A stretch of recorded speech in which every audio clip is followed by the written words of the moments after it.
So ito yung sikreto kung bakit ang ganda pakinggan ng song na Araw Gabi, yung Soldiers version. Marami kasing nagre-request sa akin ng part 2 nito. Sige, tuloy natin sa chorus, discuss natin ngayon yan. So sige, pakinggan muna natin guys. So ito nga pala ang ating YouTube channel, ZD Music. Yan, meron tayong 138k subscribers.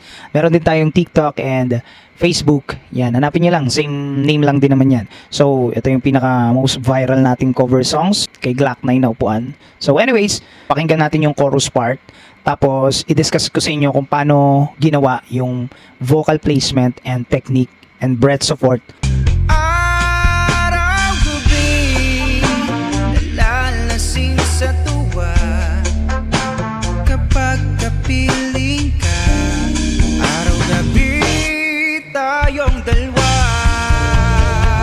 Paalala ko lang sa inyo, yung boses natin is hindi pare-parehas ang range. Okay? Lahat ng mga singers, hindi pare-parehas ang range ng boses, ng taas. Okay? So, kung hindi kaya ang version ni Regine, wag ipilit. Kung hindi kaya ang version ng kung sino man singers ang iniidolo nyo, wag ipilit. Pero may way para ma-stretch natin ang ating vocal cord para maabot natin yung original hanggang sa mag-success tayo na mas tumaas ang boses natin. So, kasi ang singing is not to impress the others. Singing is to express yourself, your emotion. Okay? So now, ituturo ko sa inyo kung paano natin ginawa. Ang technique lang doon, marinig kayong parang ipit, di ba? May hold, may tightness sa diaphragm.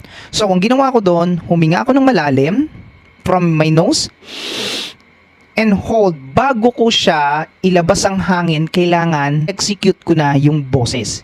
Hindi siya ganito ang mangyayari. Tanggapin! Hindi siya ganon. So, ang ginawa ko, which is hold talaga, hold tight yung diaphragm. So, ang ginawa ko sa diaphragm ko, okay, hindi ako humihinga, hindi ako naglalabas ng hangin, kailangan boses lang. So, ang technique then, which is yung ngalangala natin. Ngalangala ha, take note. Kailangan yung air, yung hangin, hindi lalabas sa ilong.